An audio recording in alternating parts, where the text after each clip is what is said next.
So let's get right into it. I'm going to be joined by Dan Garner, and we're going to be talking about all things nutrition, lab work, biomarkers, hormones, lots of different things. Let me just get him on. There you go. We were talking about your fasting. Okay, Yes. 72 hours fasting. I'll pick it. Why are you doing it? So some people, I don't know where I cut out. So I'll let you know that I'm a little over 69 hours into this fast now. My longest previous experience was only about 24 hours or so, and I have only been consuming water and calorie-free electrolytes. So no calories, no nothing, but I have been staying hydrated. I've lost so far, this morning, I had lost 9.6 pounds across the 3 days. And I know now I've lost more. I'm easily, if I had a scale in this hotel, I'm easily over 10 pounds, maybe into the 11s, because I've already had 12,000 steps across the airports coming from Toronto to Washington. But you guys, I feel fine. I feel fine. It's one of the biggest lessons here. One of the big reasons why I'm doing it is because I always like to walk the walk. If I'm going to ever understand what my clients are going through, I have better been there myself.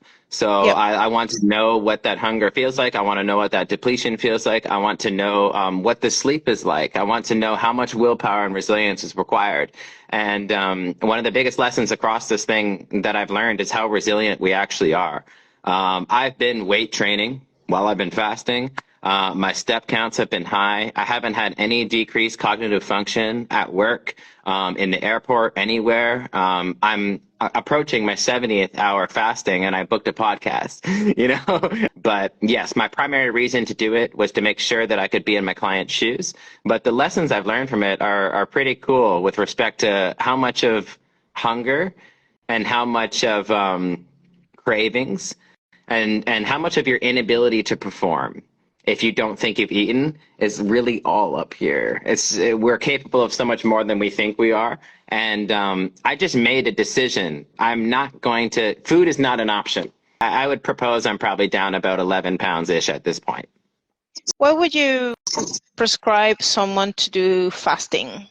Like, what is important about fasting, or do you ever need to fast? Like, is it because you find benefits at the level of some biomarkers, hormone health, or is it ever necessary to do fasting at all? I don't think it is, to be honest. I think that almost all of the purported benefits are the same that you would see from hypocaloric states. I think that when you're looking at the benefits of fasting, it's like reduced inflammation, improved insulin sensitivity, reduced glucose. People are getting leaner. It's like, well, that's hypocalorism. That's just eating less. If you're truly after lifelong results and living in a way that is congruent with how you can actually live. The two big things that I think are worth in the world of fasting, number one, it kind of resets your taste buds. Like right now, I want some of the most basic shit. I know when I'm back, the most basic things are going to taste so good again. So I think that's a good reset your barometer of what you think tastes good. The second thing I think fasting is good for is to reset your appetite control, how much like willpower and control you actually have. Hunger is not an emergency. It's just a signal. You can watch hunger just like a bird flying by you. You can watch hunger come in, you can observe it, and then it can depart you.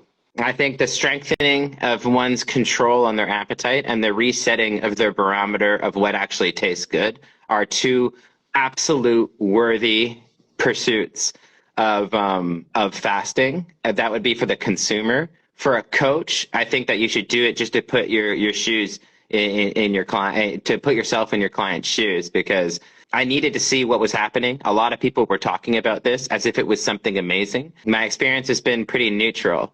I just felt like me. So now it's kind of a new tool I can use in that regard. Why 72 hours and not shorter or longer? 72 hours actually seems to be where some of the quote benefits happen within fasting. It seems to be there are some benefits from 5-day fasting with respect to risks of like some serious conditions, but I don't think that they're separated if you just did normal hypocalorism and ate well. But 3 days is a safer move. I think like most things in life, like training periodization, you're going to build your way up. Like my Yep. previous experience was 24 hours. If I went to straight to 5 days, even if I could do it, it might not be the move. I also think if fasting does have benefits, then it would probably act like progressive overload. Like if I fasted for 24 hours, I get X amount of benefit. And then 48, I would get X. 72, I would get X. And you kind of want to get the most out of the least for as long as you can. I think if you, just like in training, if you went straight to 10 sets of squats, you could have got results at one set, get more out of less, and gradually build your way up. When you say that, do you think that someone who does fasting for just one time and never does it again will have the same benefit as someone who may do that every once in a while? Like they do it every three months or every, like the frequency is just a little bit more regular. What do you think about that? I think that from a physiological perspective, I really think that it will just smooth out with how much your hypocalorism was. If you eat at maintenance and then fast once a week, well, then it's going to bring you down a bit and you're going to gain the benefits physiologically of being a lean person. But if you only do it once a month, then it's probably not going to be a lot because you're not going to be in that much of a deficit over the course of time, area under the curve deficit for physiology. If somebody does it though from psychologically, I do really think that those things really matter and that won't leave them. And then I think you can also learn some gratitude from it as well. You can really learn to be grateful for things like that. So I think the psychological and emotional lessons are there to stay. I don't think physiologically anything's really going to happen. It's all just what's going to be your energy in versus energy out at the end of the week, month, year. Going back to maybe dieting and lower calorie intake for the sake of losing body fat, I guess my question would be how beneficial is implementing, I guess, intermittent fasting or some form of reduced meal frequency throughout the day to enhance the capacity to stick to a lower calorie diet. For example, I give you my experience of what I did for the most part during my prep, especially when I had lower calorie intake. I decided to just have 2 meals a day. It was not necessarily a intermittent fasting because I would actually have breakfast, but the fast would be kind of like all the way in between the day while I was working. And then at dinner time, I would even train with no food, like literally just from the fuel that I had from breakfast and the night before, then have my training session in the evening and then get home, have my biggest meal, dinner, and then just finish eating. That really helped me to somehow manage my intake, and I got used to just having that meal frequency, and even my body got used to performing well, decently, with the poor energy that you get when you're in a deficit. But what are your thoughts about this kind of like meal frequency, or it doesn't have to be called intermittent fasting? Just talk to us a little bit more about your thoughts on this. Sure. I think meal frequency is completely governed by your adherence. And your adherence completely governs any result that you're going to get, right? Nobody gets great results off of 1, 2, 3 weeks of dieting. People get great results of 1, 2, 3 months of dieting. So the way you can make that comfortable for yourself is the only way you're actually going to get results. Scientific nitpicking in the world of getting real results, it doesn't really matter.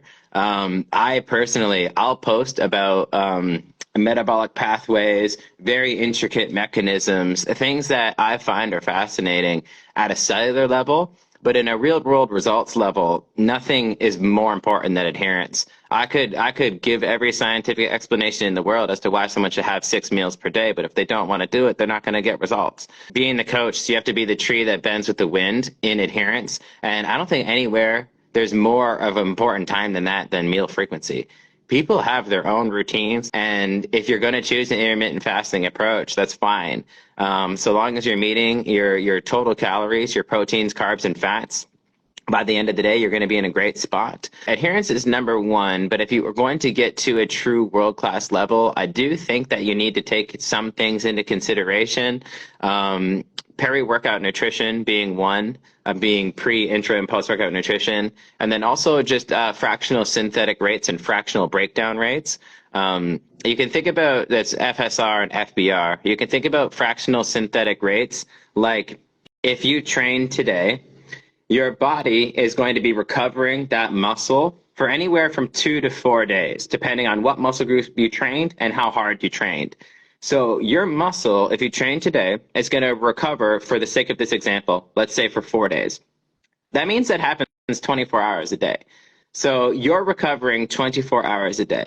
What do muscles need in order to recover? Amino acids. They need protein. So if we can provide the body a readily available flow of amino acids in the bloodstream 24 hours a day, then we can feed this fractional synthetic rate 24 hours a day. Now, here's the thing, and then some people can get this mixed up because they'll think, hey, your body, that is a damaged tissue, so it is going to recover itself. I agree with you. But this is what protein redistribution takes place. So if my quads are incredibly damaged, my body, as a host defense mechanism from evolutionary biology, will say, well, I haven't used my rear delt in a little while. So I'm going to redistribute the amino acids from my rear delt into my quadriceps to continue to feed the acutely relevant fractional synthetic rate. So what happens is you remove those amino acids from one area of your body and you put them into another. You are kind of like distorted because you're like, man, my quads are getting bigger. But if we did an MRI on you, your net protein balance didn't actually go up. You didn't actually build muscle. You just put it from one area and then took it to another. You won't detect these differences in a week, a month, or even a quarter. You won't detect it. But you will detect it over the course of 6, 12, 18, 24 months. If you had two biological twins and one cared about their synthetic rates and breakdown rates and the other didn't, over the course of a multi-year span, that's when you're going to start to see the difference. And I have to care about those things because I work with world champion athletes. So every single little minute detail is actually like millions of dollars. There's no real minute details where I work. And then I also think that it's quite wise to have some pre, intra, and post-workout nutrition in that as well. Because you can have, if you meet, let's just like throw a crazy example for the sake of the example. If I have 100% of my calories, proteins, carbs, and fats at 9 p.m., and I've hit my total daily allotment at 9, but I don't train the next day until say like 1 or 2 or 3, and I don't have a pre-workout meal, I'm not going to be able to perform at a world-class level. Like one of my UFC fighters, Sean O'Malley, he's not going to be able to go to sparring practice on that much of an empty stomach. He's not going to be able to do strength and conditioning after, certainly. So timing does matter for a lot of reasons if you want to get into them. But that's kind of like my long-winded answer on like meal frequency and how it kind of tiers down. When you think about peri-workout nutrition, what matters pre, what matters intra, and what matters post when it comes to macronutrient distribution or selecting the macronutrients that are going to be mostly playing an important role in performance or recovery in this case? Yeah, so when you've got your pre, intra, and post-workout nutrition, you want to stick to 4 rules. Maintain a readily available supply of glucose. Maintain a readily available supply of amino acids. Stay optimally hydrated. And accomplish goals 1 through 3 without any gastrointestinal distress. Because I don't care what protocol somebody told you. If you're bloated in the gym, you're not gonna perform well ever. All right. So why do we do those things? Let's kick it off with glucose, or carbohydrates for that matter. When you store carbohydrates in the form of glycogen, that is the preferred fuel source of the muscle cell. But a lot of people forget that blood glucose is the preferred fuel source of the nervous system. So you actually want to have that balance of both. We've got glycogen to drive the muscle. We've got glucose to drive the nervous system. And that's important to care about because you want to think about your muscle like the engine of a car, but the nervous system is the driver of the car. So I don't care how big your engine is. If no one's behind the wheel, then you're not going to perform today. So optimal performance, glycogen and glucose, we're getting it in there. That absolutely belongs in its spot on our golden rules here. The second one would be amino acids. So amino acids, kind of a bit of a callback. They are going to fight our breakdown rate, and they are going to support our synthetic rate with respect to muscle protein balance. But then amino acids also do some other cool things that are pretty underrated. You know, like tyrosine is a precursor for adrenaline and noradrenaline, which is these fight or flight catecholamines and hormones that help us perform better and recruit more muscle tissue, or recruit more muscle fibers rather, for contractility. Tyrosine is also the precursor for dopamine. So feeling that reward cascade when I'm working hard, I want it to feel good. It feels good being in the gym. Things like glutamine. Glutamine actually transports electrolytes outside of the intestines faster than if you just had water and electrolytes alone. So if you got two solutions, water and electrolytes, or water, electrolytes, and glutamine, this one gets you hydrated faster because glutamine acts as a transporter. So like when we're having amino acids and protein, we're not just trying to support muscle protein synthesis. We're providing carriers for nutrients, and we're providing precursors for neurotransmitters and hormones at the same time as we're doing the heavy legwork of the synthetic and breakdown rates. So amino acids being in there for sure. The third one, rather, is staying optimally hydrated. This kind of primarily comes down to sodium, potassium, and magnesium. You've got, you can imagine if you had a dead frog in front of you right now. Right now, there's just a dead frog in front of you. If you sprinkled some salt on his legs would start to contract. That's kind of why if you see in Asian cuisine, they pour soy sauce on tentacles and the tentacles start moving. It's a sodium causing that contraction to take place. Now, on those same dead animals, if you sprinkled potassium on them, those legs would relax. And that's because sodium causes contraction and potassium causes relaxation. And you do want both. Sodium's going to get you that maximum contractile velocity, whereas potassium, it needs to be there because what's a contraction without a relaxation? You're cramped. You're cramped and jacked, by the way. But then, here we go. Leads me right into magnesium. Magnesium is, it's the doorman. Meaning magnesium governs both intracellular and extracellular concentrations of sodium and potassium. So actually, it doesn't even matter if you have optimal sodium and potassium, because magnesium is determining the concentration in and out of the muscle cell. So you need all three of them. And so it doesn't even matter if you have amino acids and carbs. Like, we don't have these electrolytes in check, you're not contracting muscle properly. And then you need to accomplish goals. Yeah. Oh, I was going to ask, before I forget, what is an actual practical recommendation in terms of foods that you will think they would meet that criteria of providing enough amino acids readily available, same with glucose, and the proper hydration? Because a lot of people may just drink water, but the water itself doesn't have electrolytes or magnesium or anything like that. Some people would just drink Gatorade or Powerade. Some people would just drink a caffeinated drink, or like BCAAs, or maybe just a pre-workout.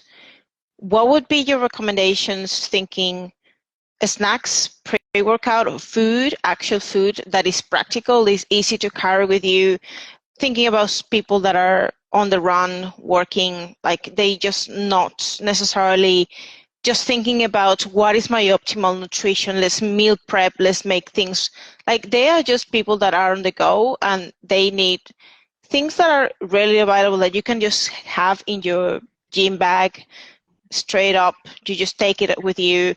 Recommendations, practical things. Okay. I'll preface all of my statements with I do not have empathy for people who will not take whole food with them on the road.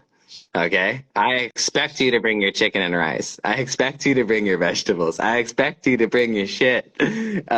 So that's really what I want. And that's what I would instill in them. What you're trying to get in the pre-workout meal is you're trying to get a 1-to-1 ratio of carbs to protein if it's less than an hour, or a 2-to-1 ratio of carbs to protein if it exceeds that hour. That's like a rough thing you can stick with.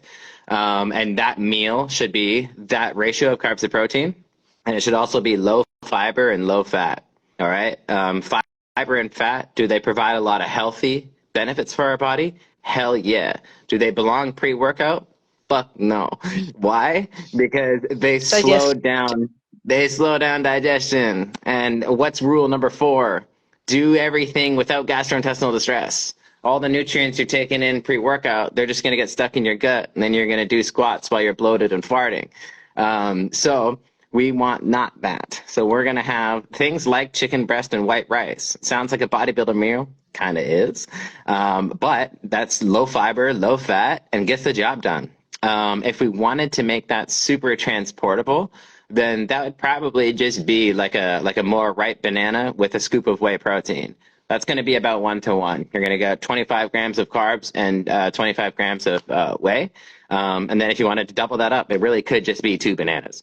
You could just double that up, or have some dried fruit with it. It could be rice cakes. There's a lot of things that you could do there. The only request I would have is probably add a pinch of salt inside of your whey protein shakes. You can get some electrolytes in there, because you would get salt from the chicken, but we're not going to get salt from fruit and whey. So that would be like your pre-ratios and composition that you'd want to have. Do you have any particular preference for the type of carbohydrates? Because we know that there are different type of carbohydrates. Not all carbohydrates are made equal, yeah. And some are more higher, like slower in digestion, conversely to readily available glucose or more simple carbohydrates. Mm-hmm. And same with like protein. Like, do we want to have something that is more readily available for the enzymes to digest, like ground beef or ground means chicken, or like a steak? Or does it even matter if you choose to have whey protein versus a steak? Well, I think that it's going to be a bit contextual. What I tell my clients is that they can have their pre-workout meal 1 to 3 hours prior to training. And I keep it open because they always self-select their own digestive rates. Okay. And from a physiological perspective, it won't matter.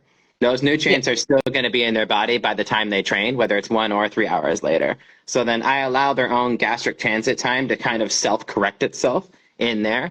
So then they can have a meal that they're going to enjoy pre-training, but then self-select the digestive rate that's going to be good for them. And physiologically, it's still optimal anyways. And I'm also still not worried. It's like, oh, 2 hours away, 3 hours away, I might be getting hungry again. No, you won't, because we're going to start your intra-workout shake. Yeah, those nutrients are just going to keep flowing right through. I think the composition of your meal is not so much about like what is what. So long as you're meeting the ratios and it's low fat, low fiber, you're probably going to get a thumbs up from me. To calculate that ratio, do you think about grams per kilogram of body weight, or for a particular meal? In terms of like pre-workout for protein, are you thinking 0.3, 0.4 grams per kilogram of body weight? Where are your thoughts when it comes to actually prescribing that amount of macros for the ratio that you're wanting to accomplish? Yeah, so when I look at the research, I actually don't see a whole lot on like precision pre and intra per kilo of body weight. I just don't. And in my practice, I kind of see so much of it related to subjective rates of digestion. Because you can give one guy, so you got 2 people, and let's say they're both, 100 kilo. You can give one of them 100 grams intra-workout. Like some bodybuilders will go high intra-workout carbs, and he's fine. And the other one you give him, and his gut is blown up. It's just blown. Like it's so. I think that where I've basically landed on this is I think grams per kilo works amazing post-workout. Okay. Post-workouts, fantastic. And if you do want to maximize glycogen and protein synthesis post-workout, half a gram of protein per kilo of body weight post-workout and 1 gram of carbohydrates per kilo of body weight post-workout. You do half a gram per kilo of protein, 1 gram per kilo carb post-workout. That's phenomenal. I can dial something in relative to your body size, and that's perfect because relative to body size, it's actually like more important in the recovery window. I want everything your body needs post-workout, and now performance doesn't really matter. So I can just use an equation. But pre and intra, performance is the number one thing. I want maximum stimulus. I want you to have the best training session possible so you can create the craziest stimulus that you can, and then I can use the numbers after to make sure you recover from it. So I'm a little bit more lenient on using like ratios and 1 to 3 hours in the pre-workout window. And then during training, that's something where I'll usually taper up. So I'll give someone, for example, 25 grams of whey and 25 grams of carbs. You feel good? Cool. 35. Feel good? Cool. 45, 55, 60. And I can slowly find that peak so long as they're not dieting. If it's somebody trying to build mass, then I'll definitely build that up. Or even in maintenance, I'll build that up too. But when they're dieting, I switch those calories out for solid food. But yeah, I kind of only calculate post-workout because I find the pre and intra so variable to one's preferred performance mindset. And we're here talking about someone who is wanting to perform at the maximum level, not someone who's necessarily like, if you're pouring calories, like you're 1,200 calories, like how do you manage to feed in breakfast, a middle meal in the middle of the day, or if you do have 3 meals a day, then dinner, and then manage the rest and hunger and appetite? Like there's like very little calories, and you want to sort of like make happen the peri-workout nutrition pre-post. Like how do you manage, or how much of this is truly relevant for someone who's wanting to lose weight versus someone who is an athlete that wants to optimize performance? Yeah, optimizing performance and losing weight aren't always the same thing. Somebody who needs to lose weight would be optimizing performance by losing weight. But if somebody is already lean, then they're going to be absolutely seeking optimal performance, and that usually hangs out at maintenance. You're not in a surplus and you're not in a deficit. You're hanging out at maintenance. And the only time you dip below that would be if it's a weight cut for a weight cut sport. But that's what that's going to be. In a deficit, it's an interesting thing because you're kind of dealing with two different personality types. Number one would be the one who's starving all the time. And then you're going to have to give that one a type of adherence protocol where if you get a big breakfast and a big dinner, then that person's probably going to be pretty good because they ate something when they woke up. Throughout the day, they're busy and on caffeine and on any other stimulants that they're to survive their diet. They're on stimulants to suppress their appetite, and they might be having small snacks throughout the day. And then they're going to get their dinner, which is their next bolus. That's going to be more of like an adherence type of protocol. My preferred protocol is actually keeping nutrients around the workout window. It's so underrated how everybody talks about nutrition with respect to keeping your muscle as you drop body fat. One of the strongest things you'll ever do to keep your muscle while you're dropping body fat is to still train hard. Yeah. You need to have that, just a stimulus of resistance training to your muscles in a hypocaloric state tells your evolutionary biology wired mind that, holy shit, I'm still under stress even at this little calories. I still have to maintain this amount of muscle because I don't know when I'm going to be exposed to that level of stressor again. So you're training your body. Hey, I'm gonna use you muscles, so you better hang out for a longer period of time. Whereas if I train without as much intensity, then my body doesn't have as much of a reason to hold on to that muscle as we progressively drop our calories. So my preferred method is to actually keep calories around training for as long as you possibly can, and ideally the whole way through. I got a saying that I like to say to my clients. I'll say, live hypocaloric, train hypercaloric. That's how you want to do. Live hypocaloric, train hypercaloric.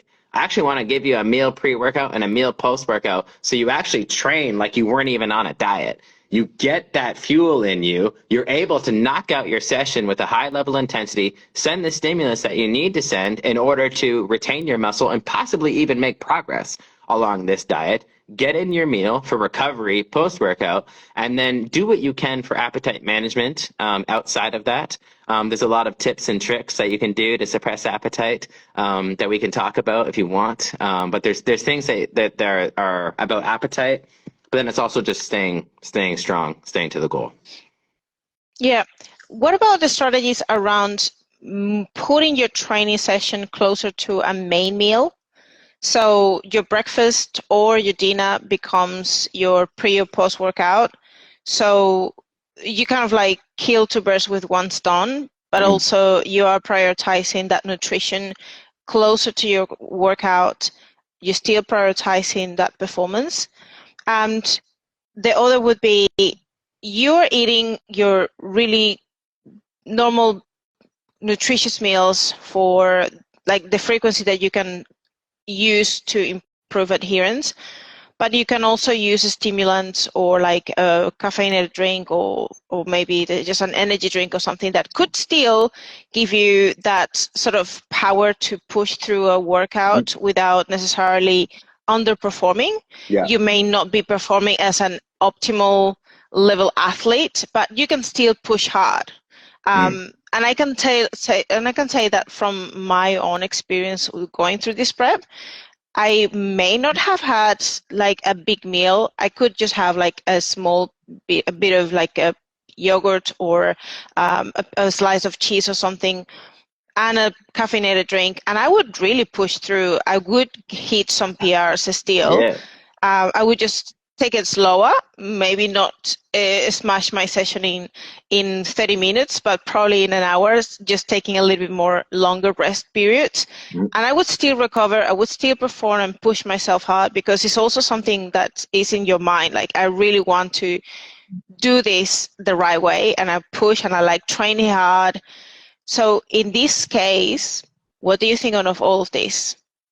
About where to place meals, like around training, or yeah.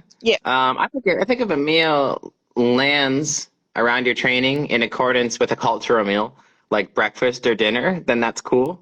I've kind of left culture behind. I do extreme things and I work with extreme people. But if somebody, if that landed around the meal, then fine, that's cool. But people have a funny way of bending to a new way of living once they start to see results. They really do.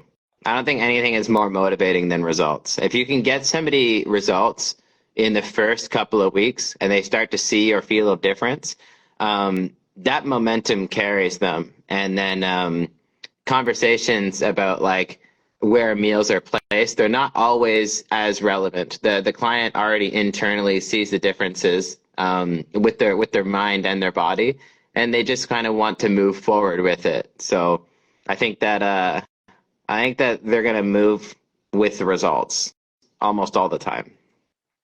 Okay. Well, let's move to another question. I know that we don't have long time. I will need to have you again. I'm sorry. Let's do it. Let's go back and forth for another 3 months. And then when we get on Instagram, it won't work 3 or 4 times. And then we'll do it another one. Okay. So I really want to dig deeper, a little bit more around thyroid function. How much of this is affected by energy availability? How do you measure thyroid function in the first place? And somehow, what aspects should you be in the lookout on your lab work that makes some essential areas of your thyroid function that you should be at the lookout? T3, T4, reverse T3, TSH. What do we need to pay attention to? There are, with blood markers or biomarkers in general, paying attention to all of them provides value, because the more data collection that you have, the higher probability you have of finding a constraint that's currently holding you back from being the best version of yourself. More data equals more exposure to possible constraints that you can design a protocol for. That's not always available for everybody. The central biomarker to focus on with thyroid is TSH. TSH is not very expensive. That's thyroid stimulating hormone for the pituitary down to our thyroid that stimulates our thyroid to make hormone. If our TSH begins to increase, it means that our pituitary is telling our thyroid to continue to make more thyroid hormone, but there's some sort of inefficiency happening, whether it's an autoimmune issue, whether it's a lack of micronutrients, whether it's stress, whether it's immunity. There's a handful of things that can really decrease the efficiency of thyroid hormone, but you will pick that up with TSH before anything else. So I think it's very wise to stay in that world before spending a lot of money on other panels. And what you want to see is actually you want to see your TSH less than 2.5. Once you hit 2.5, it's actually already been associated with thyroid autoantibodies. So your immune system actually seeing your thyroid as a type of foreign invader that it needs to keep in check. And then after 3, it's associated with depression. And then after 4, it's associated with major depression. Yet you're not going to flag an issue until 4.5, which I think is pretty wild, because once we're getting to 4, we're already talking about possible early signs of autoimmunity, and then we're talking about also depression and major depression. Depression in terms of like depression, or depression of like function depression? Depression. What sort of depression? Depression. Okay. Depression. Emotions, yeah. They run linear with a lot of hypothyroid symptoms of mood swings, extreme fatigue. There's a lot of those symptoms run hand in hand, and it's this docking feel. I just wonder how many people have actually been, for example, diagnosed with excessive depressive symptoms when really they just had an underactive thyroid, and no one actually thought to test their TSH. I bet that happens every single week. I've done a full research review on TSH and its effect on mental health before, and it's one of the craziest findings that is not discussed nearly enough. So thyroid function's obviously majorly important. It's majorly important for your fat loss, but it's also majorly important for your mind, and keeping that TSH less than 2.5 is the primary target. How do you fix that problem if you have a TSH higher than 2.5, or if you identify that there is an issue in there? And what are some of the next steps to identify whether there is a potential major issue? Maybe is it T3? Is it T4? Is it the actual function of your thyroid that is not producing enough? It is lack of iodine that is not being adequate in your diet?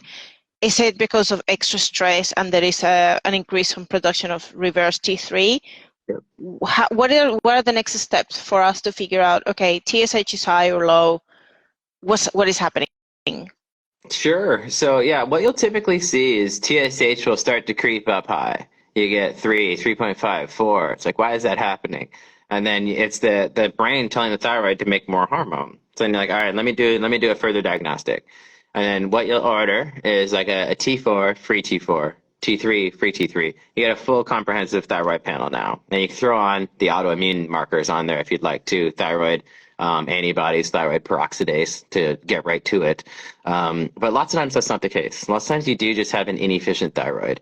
And once you start to see TSH start to creep up, you'll start to see T4 creep up.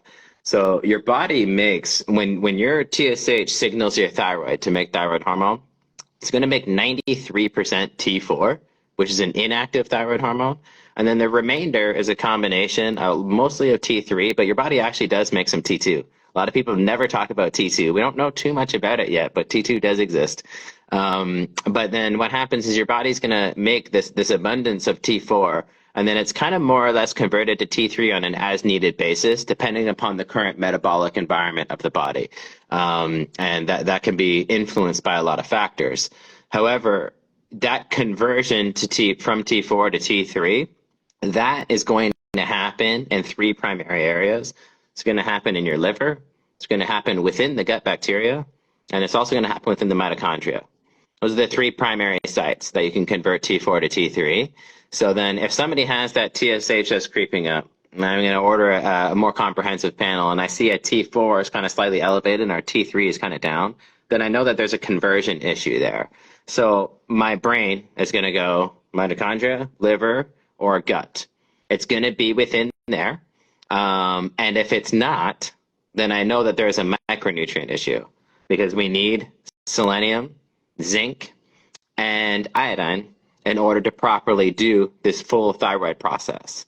So you're basically just running down the process of elimination, and you'll be able to get symptoms. So you'll be able to get gut symptoms from people. There's certain questionnaires that you can flag people on with gut or with the liver or even with the mitochondria. So you don't even need excessive lab work to kind of ascertain where you think the problem's coming from. And then if none of those flag, it's going to almost certainly be a micronutrient issue.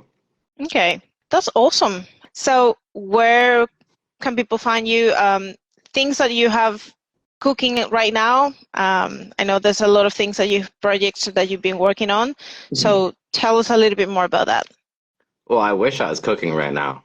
I might go have a meal in a little bit. But yeah. So if you guys want to, you'll find me in all my projects and contacting me. It is at Dan Garner Nutrition on Instagram. You guys see, I'll be tagged in this one. That's where I post all my studies and stuff like that and my new business ventures. If you guys want the executive coaching program, that's at rapidhealthreport.com. I have education where I talk about what I do with my clients in my personal practice at biomolecularathlete.com. And then if you want to go through my premium performance blood work software, whether as a coach, administering it to your own clients, or as yourself, and you want to go through my blood work interpretation, that's at vitalityblueprint.com. But you'll find the links to all those on my Instagram. That's the easiest spot. I am so happy that you have created those softwares, and I think I'm going to put my hands on those very soon. Do it. Thank you so much, Dan. I look forward to having another round very soon. Awesome. Well, thank you, everybody, for joining us. I really appreciate you guys, each and every single one of you. Thank you for having me, Astrid, and good luck this weekend. You look freaking amazing. Thank you so much. Mwah. All right. Goodbye, everyone. Later, team.